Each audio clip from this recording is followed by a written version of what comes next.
다 찾으셨으면 8장 1절부터 11절까지를 보겠습니다. 제가 하나님 말씀을 읽겠습니다.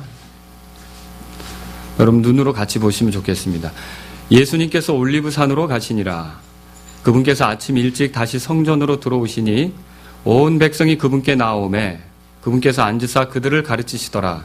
서기관들과 바리새인들이 간음하다가 붙잡힌 여자를 그분께 데리고 와서 그녀를 한가운데 세우고 그분께 이르되 선생님이여 이 여자가 간음하다가 현장에서 붙잡혔나이다. 이제 모세는 율법에서 이러한 자는 돌로 치라고 우리에게 명령하였거니와 선생님은 어떻게 말하겠나이까. 그들이 그분을 시험하며 이렇게 말한 것은 그분을 고소하려 함이더라. 그런데 예수님께서는 그들의 말을 듣지 못하신 듯 몸을 굽혀 손가락으로 땅에 쓰시니라.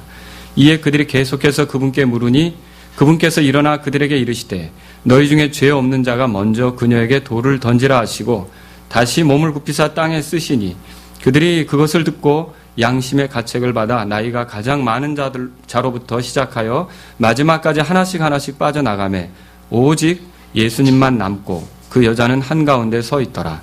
예수님께서 일어나사 그 여자 외에는 아무도 없음을 보시고 그녀에게 이르시되 여자여 너를 고소하던 그 사람들이 어디 있느냐 아무도 너를 정죄하지 아니하였느냐 하시니 그녀가 이르되 주여 아무도 하지 아니하였나이다 하매 예수님께서 그녀에게 이르시되 나도 너를 정죄하지 아니하노니 가서 다시는 죄를 짓지 말라 하시니라. 아멘. 우리가 지금 요한복음을 계속 공부하고 있는데 오늘은 일전에 우리가 당신은 고넬료와 같은 사람 아닙니까? 니고데모와 같은 사람 아닙니까? 여러분 기억나십니까? 예, 이렇게 했는데 오늘은요, 제가 당신은 이 간음하다가 붙잡힌 여자와 같은 사람이 아닙니까? 라는 제목으로 오늘 하나님 말씀을 전하도록 그렇게 하겠습니다. 잠깐 기도하겠습니다. 살아계신 하나님 아버지, 은혜와 긍휼이 풍성하신 분, 우리 가운데 찬양받기에 합당하신 하나님을 찬양합니다. 오늘 이 아침에도 말씀을 전할 때 죄 많은 저희들을 구원하신 하나님의 놀라운 사랑과 은혜가 더 명백하게 알려질 수 있게 도와주옵소서. 오직 이 말씀을 전할 때 제가 부족한 그릇이오나 하나님의 은혜로 다름을 받아 하나님 말씀을 정확하게 잘 전할 수 있도록 인도해 주옵소서. 그래서 사랑하는 성도님들에게 이 말씀이 복이 되게 해 주시고 혹시 이 자리에 아직 구원받지 못한 사람이 있다면 그냥 이곳을 떠나지 않게 하시고 하나님의 놀라운 말씀을 통해 구원에 이르는 복이 임하도록 허락해 주옵소서. 그리고 무엇보다 하나님께 영광이 되기를 원합니다. 주님 같이 하시기를 구하며 예수님의 이름으로 기도합니다. 아멘. 가만히 이렇게 집에서 어떤 것들을 보니까 벌레들 있죠, 벌레들. 벌레들은 빛을 싫어합니다. 여러분 그거 아시죠? 예. 이 벌레가 낀 그런 어떤 목재가 있었을 때 좀 이렇게 뒤집어 놓으면 벌레들이 얼마나 많이 있는지 모릅니다. 그런데 빛이 임하면 벌레들이 어떻게 할까요? 어둠 속으로 들어가죠. 빛을 싫어합니다. 어둠을 좋아하죠. 사람도 마찬가지입니다. 사람도 빛을 싫어하게 되면 어둠을 좋아하게 되고 벌레 같은 삶을 살 수밖에 없게 되겠죠. 여기 성경에 보면 예수님이 자신을 뭐라고 소개합니까? 12절에 보십시오. 12절 같이 읽겠습니다.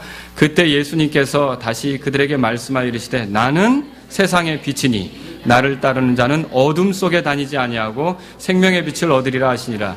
예수님이 뭐라고 소개되고 있어요? 세상의 빛이라고 소개되고 있다는 거죠.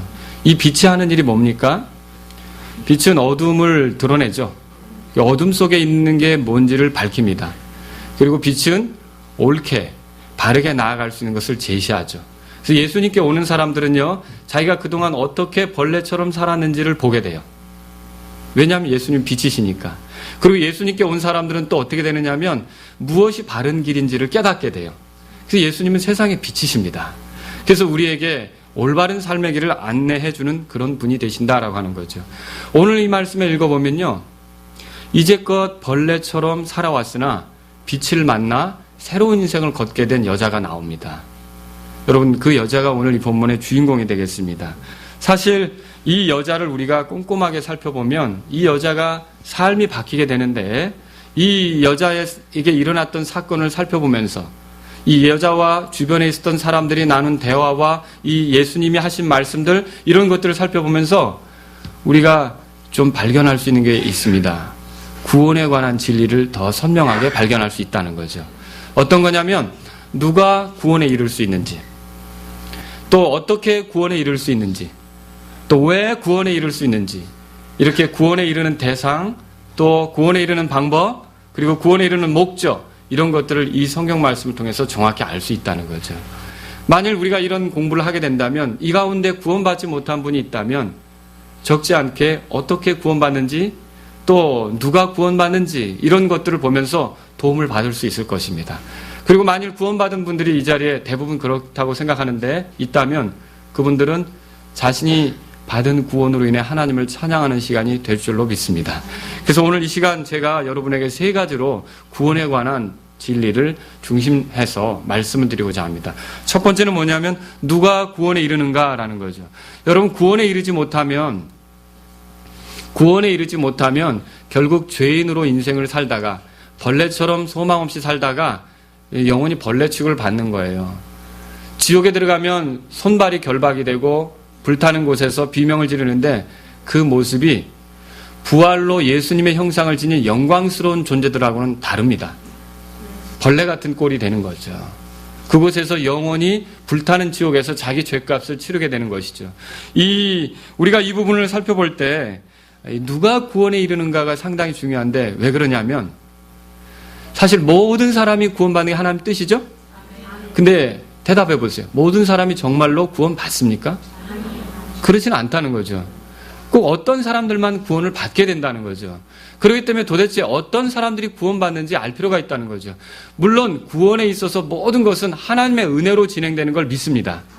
그런데 이렇게 구원받는 사람들을 보면 그 사람들 안에 어떤 그런 그 모습이 있다는 거죠. 그것을 우리가 한번 생각해 보자는 거죠. 이것은 크게 네 가지로 이 본문 안에서 찾을 수가 있습니다. 누가 구원에 이르는가? 네 가지로 찾을 수 있는데, 첫 번째로 여러분에게 드리고 싶은 말씀은요, 죄의 결과, 이 죄의 결과에 대해서 아주 심각하게 여기는 사람이 결국 구원에 이룰 수가 있다는 거죠. 여기 성경에 보세요. 3절에 보세요. 3절에 서기관들과 바리새인들이 간음하다가 붙잡힌 여자를 그분께 데리고 와서 한가운데 세우고 그랬죠.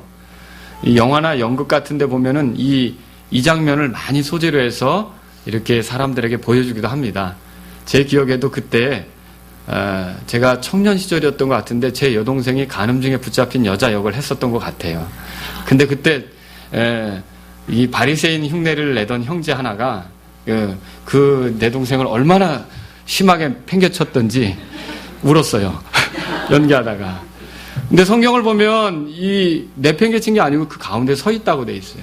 그 한가운데 서 있는데, 제가 여러분에게 드리고 싶은 말씀은 그것이에요. 따라서 죄의 싹은 사망이다. 죄의 대가가 뭐라고요? 사망이에요. 이 여자가 서 있는 것을 보십시오. 이 여자 주변에는 이 여자가 간음했던 것을 목격했던 사람들이 있습니다. 얼마나 창피하겠습니까? 그런데 그 사람들만 있는 게 아니라 이 사건을 더 크게 드러내서 예수님하고 논쟁하기 위해 찾아온 바리새인과 서기관들도 있습니다. 뿐만 아니라 이 사건이 어떻게 되어지는지를 지켜보려고 온 무리들도 있습니다. 이 사람들이 주변에서 오직 이 여자와 예수님을 놓고 보고 있는 거예요. 그러면 간음하다가 붙잡혀서 끌려온 이 여자가 거기서 극도의 수치심과 부끄러움을 느끼지 않았겠습니까? 얼마나 참 숨을 수도 없고 이런 형편에 있었을 것이라는 거죠. 그래서 여러분과 제가 알아야 될 게 있어요. 만일 죄들을 용서받지 못한 채 인생을 끝낸다. 이 죄인이 죄가 드러났을 때 느끼는 수치심, 부끄러움 있죠? 여러분 잘못해가지고 누구에게 들켰을 때 그 겪게 되는 마음의 고통이 있죠? 이런 고통을 영원히 겪게 될 것을 여러분이 기억하셔야 돼요. 계시록 한번 찾아보세요. 계시록 20장에. 계시록 20장. 그러나 여러분에게 분명히 말씀드립니다. 만일 예수 그리스도를 통해 죄 용서를 받고 구원을 얻는다면 이 죄 때문에 수치와 부끄러움에 처해지는 그런 것을 걱정할 필요는 없습니다. 여러분의 양심과 제 양심은 평안해집니다. 어떤 심판도, 어떤 고소도, 어떤 정죄나 어떤 비난도 소용이 없게 됩니다. 하지만 죄를 용서받지 못한 채 끝난다. 그러면 계시록 20장 거기 12절에 보세요. 또 내가 보면 죽은 자들이 작은 자나 큰 자나 할 것 없이 하나님 앞에 서 있는데 책들이 펴져 있고 또 다른 책이 펴져 있으니 곧 생명책이라 죽은 자들이 뭐라고 되어 있습니까? 자기 행위들에 따라 책들에 기록된 것들에 근거하여 심판을 받으니. 그럼 무슨 말입니까? 자기가 죄를 지은 행위들이 낱낱이 들추어질 거라는 거죠. 그 다음 구절 다 같이 읽겠습니다. 13절.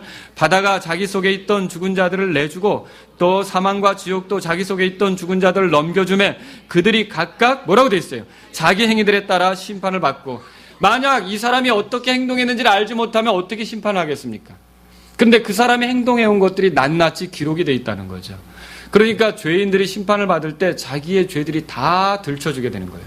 어떻게 거짓말을 했는지, 어떻게 음란한 행동을 했는지, 어떻게 폭력을 행사했는지, 어떻게 살았는지가 다 공개되는데 여러분 얼마나 수치스러운 자리가 되겠습니까? 그 죄의 결말이라는 건 비참하다는 거죠. 죄의 결말이라는 건 끔찍한 거예요. 그래서 로마서 10장 11절 한번 보십시오. 10장 한번 보십시오. 로마서. 거기에 보면 이렇게 되어 있습니다. 10장, 로마서 10장. 10절. 사람이 마음으로 믿어 의에 이르고 입으로 시인하여 구원에 이르느니라. 이 10절이 말하는 내용은 믿음으로 구원받는다는 거죠. 예, 믿음으로 구원받는다. 그래서 이렇게 믿음으로 구원받은 자를 우리가 믿는 자라고 할 수 있어요. 11절 보겠습니다. 11절 다 같이요. 또 성경 기록에 이르기를 누구든지 그분을 믿는 자는 부끄러움을 당하지 아니하리라 하나니. 그러면 죄들을 용서받지 못한 채 예수님을 믿지 않고 끝난 사람들에게는 영원한 부끄러움이 있을 거라는 거죠. 얼마나 끔찍하겠습니까? 죄의 결말이 이렇게 끔찍하게 되는 거죠. 더군다나 이 여자가 그런 수치 속에 서 있는데 그 중에 한 사람이 이런 얘기를 했어요. 4절 5절 보세요. 오늘 본 말씀 4절 5절에 뭐라고 그럽니까? 그분께 이르되 선생님이여 이 여자가 간음하다가 현장에서 붙잡혔나이다. 5절 다 같이요. 이제 모세는 율법에서 이러한 자는 돌로 치라고 우리에게 명령하였거니와 선생님은 어떻게 말하겠나이까? 예, 무슨 말입니까? 이런 여자는 돌로 치라고 했는데 선생님은 뭐라고 하시겠습니까?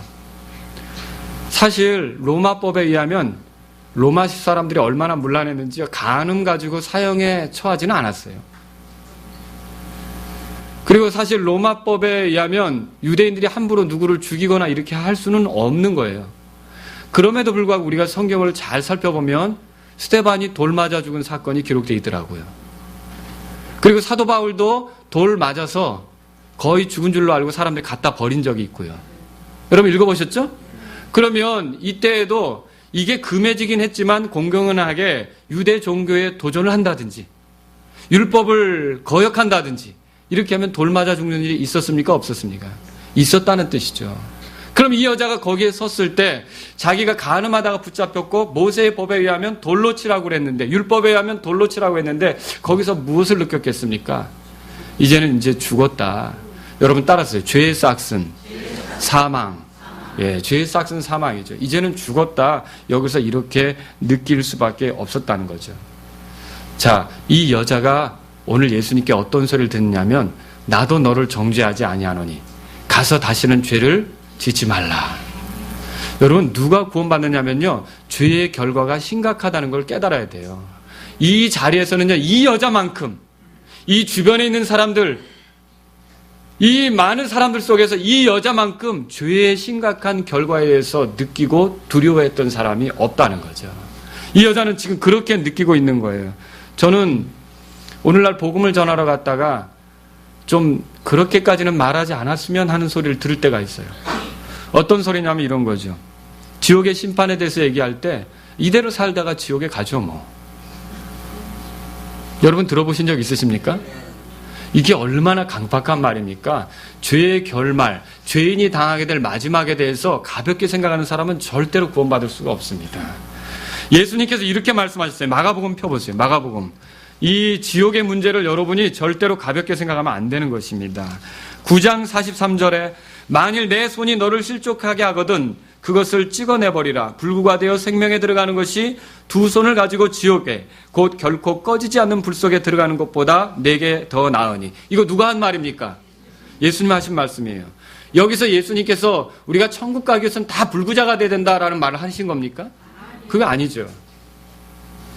온전한 몸뚱아리 가지고 실컷 죄 짓고 살다가 지옥으로 떨어지느니 몸이 좀 부족하고 비틀거려도 구원받고 하늘나라에 가는 게 훨씬 낫다는 걸 지금 말씀하는 거 아닙니까? 이게 무슨 말입니까? 예수님은 무슨 일이 있어도 지옥 가는 길을 피하라는 거죠. 이거 한 번만 얘기한 게 아니에요. 45절 보세요. 만일 내 발이 너를 실족하게 하거든 그것을 찍어내버리라. 절뚝거리며 생명에 들어가는 것이 두 발을 가지고 지옥에 곧 결코 꺼지지 않는 불 속에 던져지는 것보다 내게 더 나으니. 47절에 보세요. 만일 내 눈이 너를 실족해 하거든 그것을 찍어 빼어내버리라. 한 눈으로 하나님의 왕국에 들어가는 것이 두 눈을 가지고 지옥 불 속에 던져지는 것보다 내게 더 나으니. 이게 수사학적 표현으로 뭘 말하고 있냐면 무슨 일이 있어도 지옥에 들어가는 건 피하라는 뜻입니다. 이 세상에서 아무리 비참하게 살았다 할지라도 굶주리고 살았다 할지라도 괴로운 가운데 살았다 할지라도 지옥에 떨어지는 것보다는 다 나아요. 불타는 지옥에 떨어지는 것보다는 다 낫다는 거죠. 죄를 용서받지 못한 채 죽는 사람은 가장 불행한 처지에 이르게 된다는 거예요. 이래서 자기의 그 죄가 가져올 결말, 내가 죄인으로 살았을 때 가져올 결말에 대해서 진지하게 느끼지 않으면, 심각하게 느끼지 않으면 누구도 구원에 이룰 수 없다는 것을 성경을 통해서 보게 되는 거죠. 두 번째로 어떤 사람이 구원에 이르게 됩니까? 죄가 드러나 죄인이라고 확실히 여겨진 사람이에요. 죄인이라고 확실히 여겨진 사람이죠. 이 여자는 간음하다가 현장에서 붙들렸어요. 생각해 보세요. 그 나쁜 짓을 하다가 현장에서 드러난 거예요. 근데 여기 보면요. 우리가 이 성경을 통해 볼 때 죄가 이 여자는 여실히 드러났지만 죄가 드러날 때 교묘하게 피하는 사람들을 볼 수가 있어요. 여기 두 부류가 나오더라고요. 그 한 부류는 뭐냐? 첫 번째는요. 여기 보면요. 재빨리 숨을 곳을 찾는 사람이 나와요. 죄가 드러났는데 그때 재빨리 숨는 사람이 나온다는 거죠. 누구냐면 이 여자와 함께 현장에서 걸렸다면 누구도 있어야 돼요. 남자도 있어야 되죠. 남자는 어디로 갔어요? 남자는 어디론가 급히 숨어 들어갔어요. 마치 그 죄가 드러나는 순간 어둠을 찾아 들어가는 벌레처럼 그렇게 부지런히 들어갔다는 거죠. 근데 예수님께서 그 남자에게 나도 너를 정죄하지 않으니 가서 다시는 죄를 짓지 말라 이런 말씀 하셨습니까? 이렇게 죄가 드러났을 때 피해 들어가는 사람은 구원의 기회를 잃어버립니다. 또 어떤 사람이 있습니까? 여기에 이렇게 피해 들어가는 사람 말고요. 다른 사람의 죄에 대해서 집중하는 사람들이 나와요. 이 여자를 데리고 온 사람들을 보세요. 궁극적으로 보면 이 여자를 데리고 온 사람들도 모두 죄인인 게 드러났어요. 너희 중에 죄 없는 자가 돌로 쳐라. 먼저 치라. 그때 이 사람들이 다 돌을 내려놓고 갔죠? 그럼 스스로 뭘 하고 인정한 겁니까? 다 죄인이라고 인정한 거죠.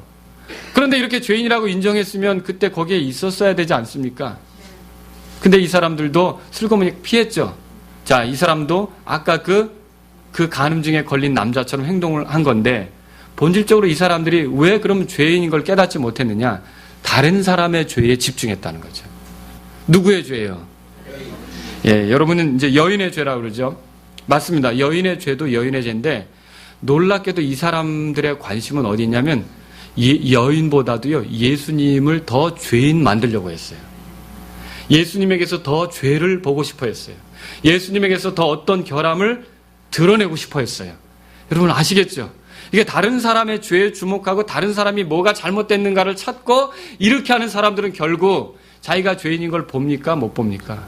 못 본다는 거죠. 이렇게 자기가 죄인인 걸 못 보는 사람들은 결국 구원의 기회를 얻어요? 못 얻어요? 못 얻는다는 거죠. 오늘날에도 이런 부류의 사람들이 있죠. 이 첫 번째 부류는요. 죄인임에도 불구하고 자기의 더러운 것을 은폐시키려고 하는 거예요. 숨기려고 하는 사람이에요. 여러분 이 사람들은 오늘날 어디서 많이 보냐면 종교에서 보게 돼요. 보세요. 속에는 죄가 가득한데 그 안 그런 척 종교로 귀의를 하죠. 돌을 닦죠. 애를 쓰죠. 열심히. 그래서 뭔가를 이렇게 이제 선행을 한다든지, 봉사활동을 한다든지, 자선활동을 한다든지, 이런 것도 여러분 보세요. 물론 순수한 의도로 하는 사람들도 있습니다. 그런 사람들 다 함부로 말하고 싶진 않지만, 그럼에도 불구하고 만일 그런 사람들이 자기가 그런 행동을 통해서 죄인이 아닌 것처럼 생각하고 있다면 어둠 속으로 들어가는 것과 똑같다는 거죠. 그런 사람들이 구원에 이를 수 있겠습니까? 없죠.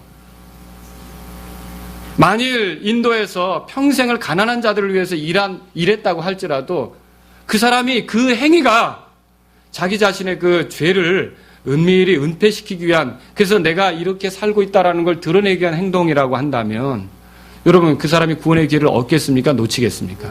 놓치고 만다는 거죠. 여러분 또 어떤 사람들이 있습니까? 오늘날에는요, 다른 사람의 부당한 행동을 파는 사람들이 있어요. 그걸 막 떠버리는 사람들이 있어요. 그리고 그걸로 인해서 그것과 자기 행동을 비교하면서 자기가 꽤나 의로운 것처럼 행세하는 사람들이 있다는 거죠. 그렇죠? 물론 순수한 의도로 올바른 세상을 좀 우리가 이루어야 되지 않겠느냐라고 하는 뜻으로 일하는 사람도 있습니다. 그러나 만일 다른 사람의 죄를 지적하면서 거기서 자기는 그렇지 않다라고 하는 것을 드러내려고 한다면, 자기는 죄인이 아니라고 하는 것을 계속 이렇게 강조하면서 인생을 살려고 한다면 그 사람도 역시 똑같이 구원의 기회를 얻겠습니까? 나도 너를 정죄하지 아니하노니 이 소리를 예수님께로부터 듣겠습니까? 못 듣는다는 거죠. 기자들 얼마나 다른 사람의 죄를 파헤칩니까? 여러분 그렇죠? 또 어떤 사람들이 있습니까? 사회에서 소수를 대변한다고 하는 사람들, 물론 어려운 사람 돕는 거 좋습니다.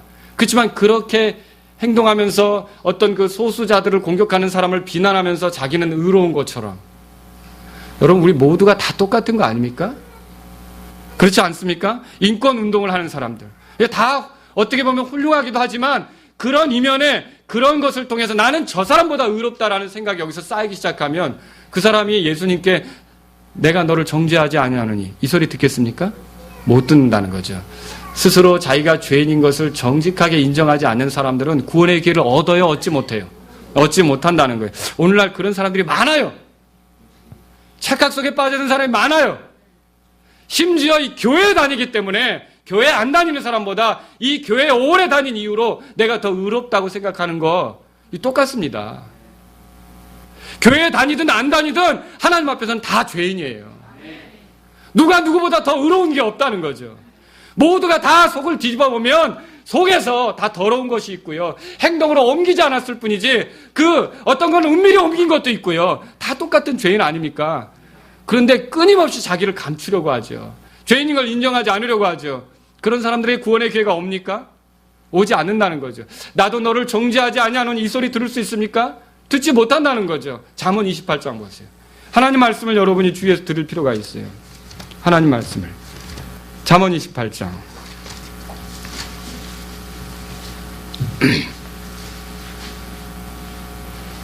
(28장) 13절에 보세요. 다 같이 읽겠습니다. 자기 죄들을 숨기는 자는 형통하지 못하려니와 누구든지 그것을 자백하고 버리는 자는 긍휼을 얻으리라. 아멘. 믿으십니까? 네, 하나님께서 우리에게 이렇게 말씀하신다는 거죠. 그래서 이렇게 자기가 죄인인 것을 확실히 인정하고 여기지 않으면 그 사람은 구원의 기회를 놓치게 된다는 거죠. 누가 구원에 이르게 됩니까? 세 번째로요, 양심의 가책을 존중할 줄 아는 사람이에요. 양심의 가책을 존중할 줄 아는 사람이죠. 이 본문에는요, 죄인임을 깨닫게 하는 것이 두 가지가 등장해요. 8장 보세요. 요한복음 8장에. 하나는 뭐냐면 율법이에요. 율법을 쉽게 설명하면 율법은 뭐와 같으냐면 거울과 같습니다. 그래서 율법은 그거 그대로 써 있죠? 그 써 있는 것을 보면서 자기 자신을 보는 거죠. 사실 어젯밤에 제가 뭔가 음식을 잘못 먹었는지 알러지가 났어요. 그래서 아침에 급하게 약을 먹긴 했죠. 근데 몰랐는데 아침에 일어나서 나오려고, 새벽에 기도하러 나오려고 보니까 얼굴이 좀 이상한 거예요. 거울이 아니었으면 제가 몰랐겠죠. 거울을 보면서 내가 문제가 있구나를 알게 된 거죠. 여러분 율법은 그렇다는 거죠. 살인하지 말라, 간음하지 말라, 도둑질하지 말라, 그렇죠? 거짓 증거하지 말라, 내 이웃의 것을 탐내지 말라. 이런 율법으로 인해 우리가 우리 자신을 비춰볼 때 내 자신이 어떤지를 알게 되는 거 아닙니까? 그렇죠? 그리고 또 하나가 있어요. 또 하나는 뭐냐면 양심이라는 거죠. 그럼 양심은 뭐와 같습니까? 양심은 CCTV와 같죠. 그래서 율법도 우리가 죄인인 걸 알게 하고요, 이 양심도 우리가 죄인인 걸 알게 해요. 양심은 뭐냐면 우리가 잘못한 것을 우리 안에 기록하고 있어요. 여러분 양심은 알고 있죠? 결국 이 양심이 우리를 고소하게 되죠. 우리가 잘못했다는 걸 드러내게 되죠. 우리가 죄인이라는 걸 드러내게 되죠. 근데 그렇게 드러났을 때 우리는 어떻게 합니까? 정직하게 인정하는 거 필요하지 않습니까? 근데 이 율법도 무시하고요, 양심의 가책도 존중하지 않는 거예요.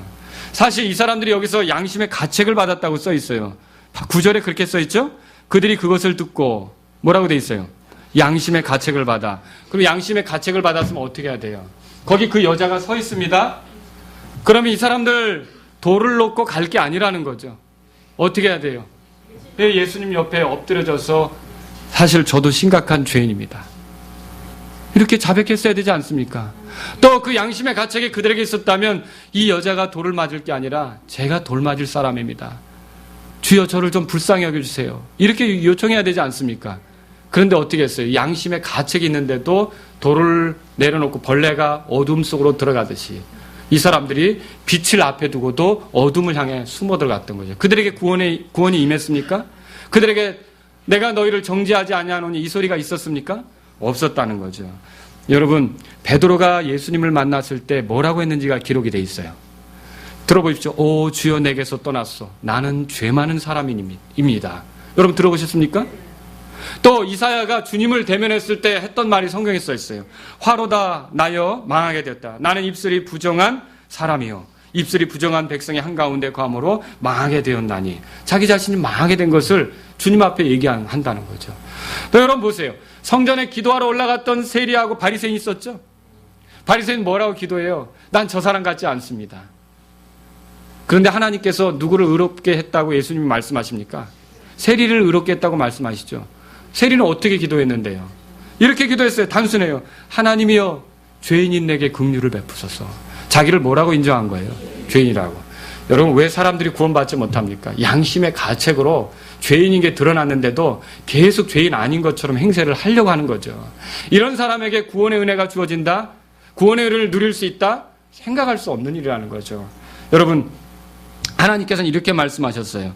이제 높고 높으며 영원에 거주하고 이름이 거룩함이 니가 이같이 말하노라. 나는 높고 거룩한 곳에 거하며 또한 통회하고 겸손한 영을 지닌 자와 함께 거하나니. 믿으십니까? 이것은 겸손한 자의 영을 소생시키며 통회하는 자들의 마음을 소생시키려 함이라. 하나님은 자기 자신이 심각한 죄인이라는 걸 인정하고 겸손하게 긍휼을 구하는 사람을 회복시키신 분이에요. 이런 사람을 구원에 이르게 하는 분이라는 거죠. 절대로 그렇지 않고는 구원에 이를 수가 없어요. 네 번째로 또 어떤 사람입니까? 예수 그리스도께로 인도되어진 사람이죠. 여러분 들어보십시오. 만일 이 여자가 이 자리에 서 있지 않고 다른 데 서 있었다. 어떤 일이 벌어졌겠습니까? 돌 맞았겠죠. 그런데 이 여자는 누구 앞에 있었기 때문에 살아났습니까? 여러분 이것입니다. 누가 구원에 이릅니까? 심각한 죄인인데도 예수님을 제대로 만나면, 예수님을 정확하게 만나면 예수님을 통해 죄 용서를 받고 자유롭게 될 줄로 믿으시기 바랍니다. 가룟유다 아시죠? 가룟유다 자기가 죄 지은 거 알았어요? 몰랐어요?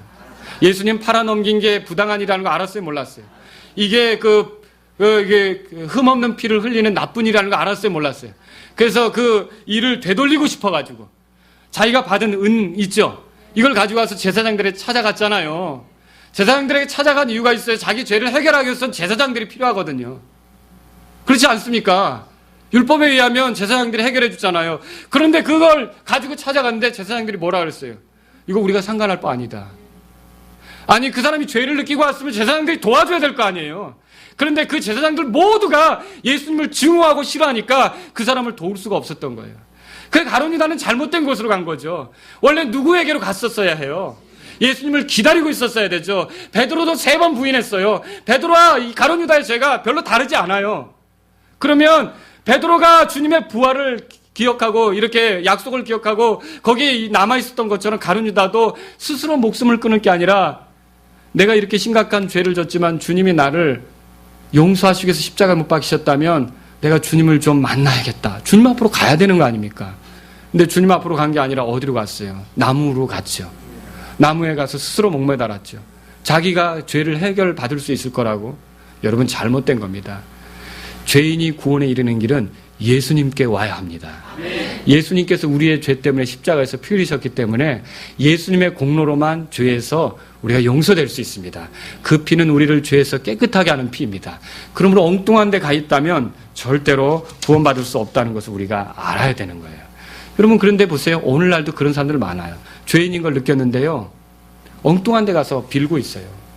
죄인인 걸 느꼈는데요. 엉뚱한 행동들을 하면서 그걸로 자기가 구원받을 줄로 알고 있어요. 그럴 것 같으면 뭐하러 하나님께서 세상에 구원자를 보내셨겠습니까? 하나님께서 이 땅에 보내신 구원자가 누구이십니까? 하나님께서 정하신 구원자가 누구이십니까? 하나님께서 인간을 구원하기 위해서 유일하게 세우신 분이 누구십니까? 하나님께서 인간의 그 죄 때문에 피 흘리게 하시고 희생시키시고 죽으시고 부활시키신 그분이 누구십니까? 하늘 아래 이 예수 그리스도 외에는 구원 얻을 만한 이름을 우리에게 주신 사실이 없습니다. 그래서 모두가 예수님께 오면 구원받는다는 걸 믿으시기 바랍니다. 자, 저는 지금까지 누가 구원에 이르게 되는지를 말씀드렸어요. 이제 그러면 어떻게 구원에 이르게 되는지를 여러분에게 설명하려고 합니다. 어떻게 구원에 이르게 됩니까? 구원은 율법을 존중하면서 이루어지게 됩니다. 율법을 존중하면서. 따라서 해보세요. 적법하게. 구원이 어떻게 된다고요? 적법하게 이루어진다는 거죠. 구원자이신 예수님은 절대로 율법을 무시하지 않습니다. 율법을 존중하는 거예요. 율법에 돌로 치라고 했습니다. 그렇죠? 간음 중에 붙잡힌 여자는. 근데 예수님은 돌로 치지 말라고 말했습니까? 아니, 율법대로 돌로 치라고 했죠. 그렇죠? 예수님은 이 본문에 보면요, 율법을 거스린 말을 한마디라도 하셨습니까? 은혜의 복음이라는 건요, 율법을 말하자면 율법을 무시하는 게 아니에요. 은혜의 복음은 오히려 율법을 더 굳게 세우는 거예요. 율법을 적법하다고 인정하고 율법에 맞춰서 모든 걸 충족시키는 거죠. 율법이 죄인이라고 규정한 자를 죽이는 게 사실은 복음 안에 있어요. 근데 대신 죽어야 되니까 누가 죽습니까? 예수님이 죽는 거죠. 율법의 저주를 예수님이 십자가에서 당하신 거예요. 나무에 달린 자마다 저주받은 자라 했죠. 율법에 의하면 우리 모두가 죄인이에요. 우리가 죽어야 돼요. 근데 우리가 죽을 자리에 누가 죽은 겁니까? 예수님이 대신 죽은 거죠. 그래서요, 예수님은 율법을 무시하는 분이 아니라는 거죠. 그들 모두가 떠난 자리에 여자와 예수님만 남았죠. 근데 예수님은 그냥 그 여자를 보냈죠. 여러분 이거 잘 알아셔야 돼요. 진짜 이 예수님이 이 여자만 보내고 아무것도 안 했다. 그럼 부당한 거예요. 율법을 지킨 겁니까? 이 구약에 보면요, 아합에게 그런 말이 있어요. 시리아 왕을 쳤는데, 기회를 줬는데 시리아 왕을 살려두니까 네가 대신 당해야 된다. 하나님이 치시기로 한 자를 네가 살렸으니까 네가 그대로 당할 거다. 여러분 그런 내용 읽어보신 적 있으십니까? 그리고요, 그 로마 시대도요, 제수가 있고요, 제수가 감옥에 갇혔는데 간수가 그걸 놓쳤다. 그럼 그 간수가 어떻게 되죠? 대신 죽어야 돼요. 그러니까 사도 바울이 그 빌립보 감옥에서 찬송하고 기도했을 때 옥문이 열렸잖아요. 죄수들이 다 도망간 줄 알고 간수가 어떻게 했어요? 자결하려고 그랬죠. 이제 자기는 끝난 걸로 아는 거예요. 명예스럽게 이제 죽기라도 하자. 근데 죽지 말라 그랬잖아요. 여러분 왜 안 도망갔으니까 죽지 말라 그랬죠. 근데 보세요. 이 여자는 죄수예요. 예수님이 이 죄수를 풀어줬어요. 그냥 가라고 그랬으면 부당한 일이 되죠. 근데 예수님은요, 이 죄수를 풀어주고 누가 대신 죽는 겁니까? 예수님 자신이 죽으니까 공정하다는 거죠. 율법의 요구를 그대로 성취하는 거예요. 율법의 요구를 적법하게 성취하니까 율법의 요구대로 형벌이 집행되었기 때문에 율법이 어떤 죄 문제를 가지고 그 형벌이 집행된 것을 믿고 받아들인 사람을 다시 율법이 고소하거나 다시 율법이 형 집행을 할 수 있습니까? 할 수 없죠. 그래서 율법이 더 이상 어떻게 못하도록 완전히 우리를 율법에서 벗어나게 하셔서 자유롭게 하나님을 섬길 수 있게 만드신 예수님을 찬양하시기 바랍니다. 적법하게 구원하신 거예요. 그래서 율법은 오히려 이제 우리를 반대하는 게 아니라 율법에 의하면 예수 그리스도의 피를 믿는 사람들은 적법하게 모든 죄들이 용서된 것이다라고 말하는 게 율법이에요. 그래서 우리는 더 이상 어떤 그 죄 때문에 형벌받을 필요가 없게 되는 거죠. 놀랍지 않습니까? 그리고 여기 어떻게 구원됩니까? 그래서 적법하게 구원되죠? 이 구원은요, 인간의 행위와 상관없이 주어져요. 따라서 그래서 은혜로. 뭐라고요? 구원이 어떻게 이루어진다고요? 은혜로 이루어지는 거죠. 모든 사람이 떠나갔을 때 그분이 일어나면서 물었어요. 여자여, 너를 고소하던 그 사람들이 어디 있느냐? 아무도 너를 정죄하지 아니하였느냐? 그때 이 여자가 거기서 대답했죠. 기가 막힌 말을 했어요. 따라서 주여. 자, 이 서기관과 바리새인들은 여자 데리고 와서 예수님께 뭐라 그랬냐면 선생님이여 그랬어요. 그것과는 대조되는 고백이죠. 주여, 그렇게 고백했어요. 아무도 하지 아니하였나이다. 이렇게 대답했죠. 그때 예수님께서 뭐라고 말씀하셨냐면 나도 너를 정죄하지 아니하노니 가서 다시는 죄를 짓지 말라. 여러분 이거 말의 순서를 잘 보십시오. 만약 이 자리에서 예수님께서 이 여자에게 가서 다시는 죄를 짓지 말라. 그러면 나도 너를 정죄하지 않는다. 이렇게 했더라면 이건요, 절망이에요, 절망. 우리 모두에게 예수님께서 우리를 구원해 주신 조건으로 이제부터 앞으로 다시는 죄를 짓지 말라. 그럼 나는 너를 정죄하지 않는다. 이렇게 말하면 저희는 어떻게 되겠습니까?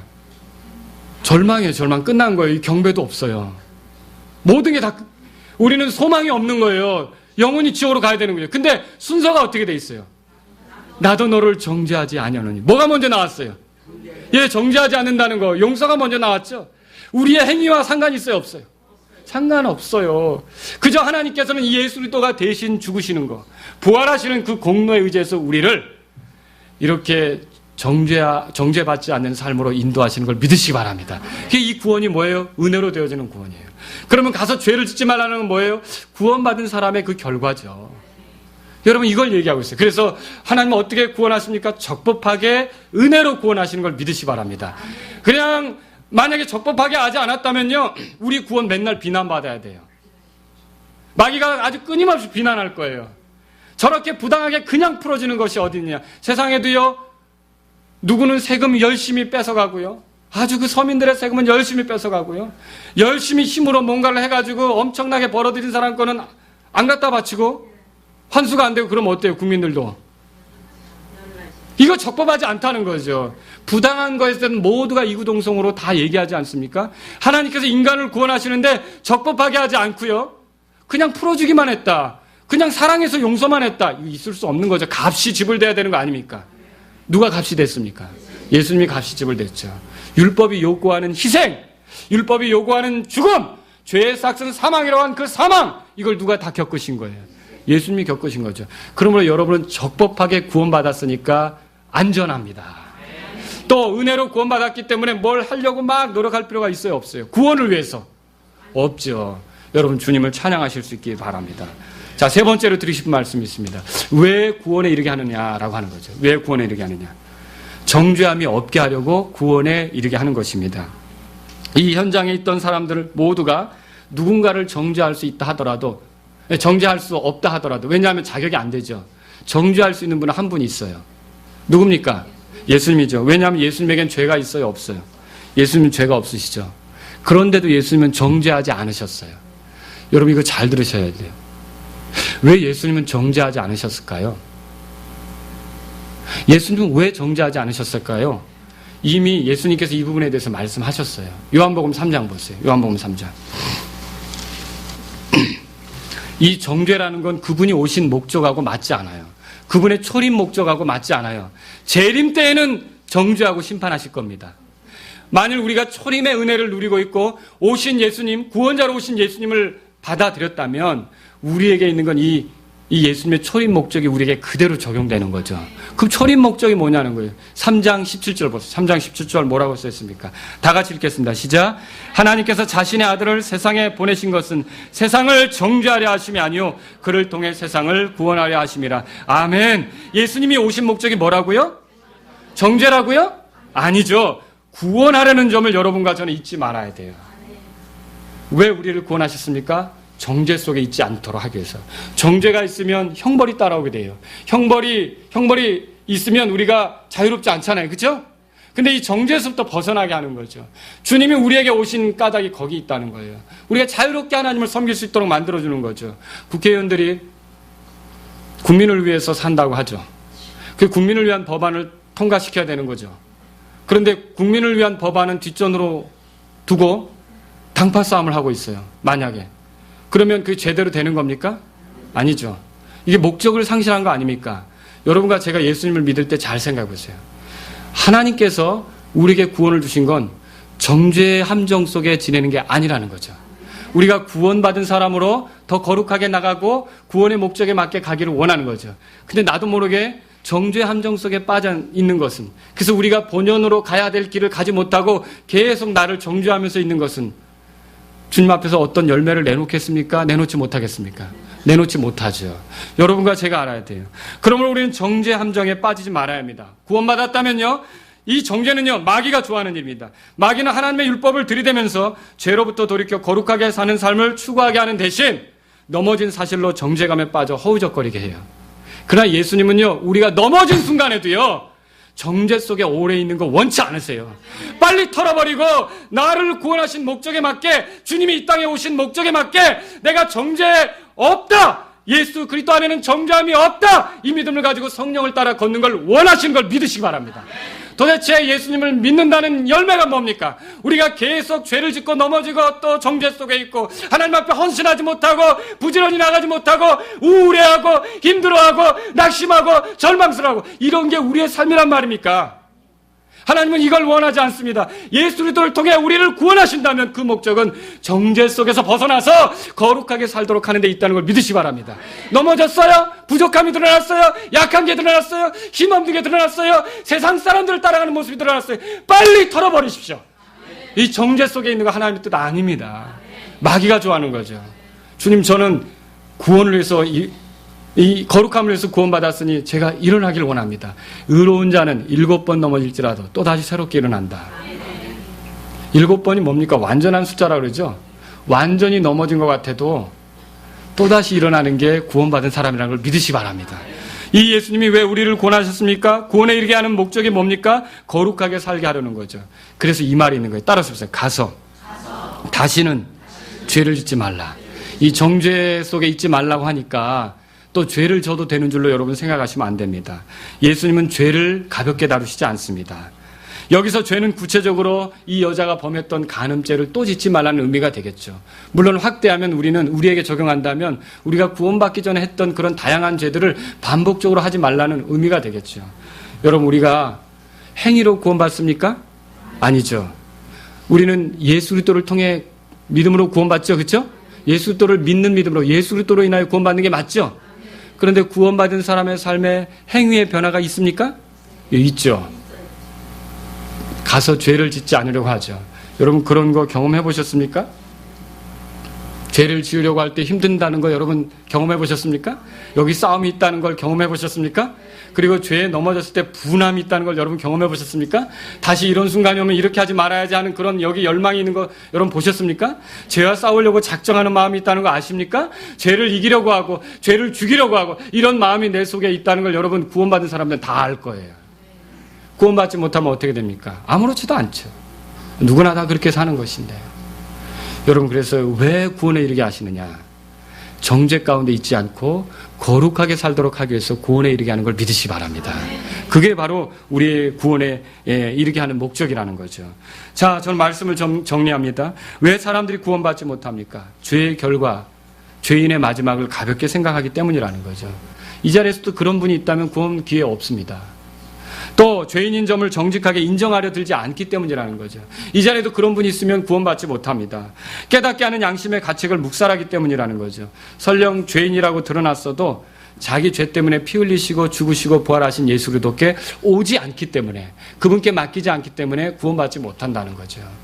왜 사람들이 구원받지 못합니까?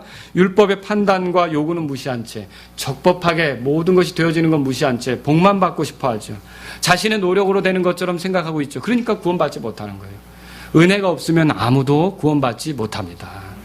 여러분, 오늘 정직하게 자기가 죄인인 것을 인정하고 율법에 따라 적법하게 우리의 저주를 짊어지신 예수님을 구주로 받아들일 분 계십니까? 그런 분은 오늘 성령님이 일하심으로 구원에 이룰 수가 있다는 것이죠. 죄인인 내 죄값을 치르신 주 예수님을 자신의 구주로 받아들이실 분이 있다면 그분들은 이 시간 조용히 예수님, 저도 죄 많은 사람입니다.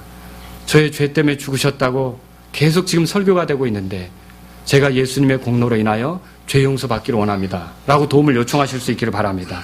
여러분이 만일 구원받았다면요, 정죄에 대한 관심보다 거룩하게 사는 일에 더 많은 관심을 두실 수 있기를 바랍니다. 그리고 이 죄에서 용서받게 하신 하나님의 은혜를 찬양하면서 또다시 일어나고 또다시 거룩함을 추구하고 가서 다시는 죄를 짓지 않는 그런 삶을 살고자 하는 성도들이 될 수 있기를 주의 이름으로 바랍니다. 이게 우리를 구원에 이르게 한 목적 아닙니까?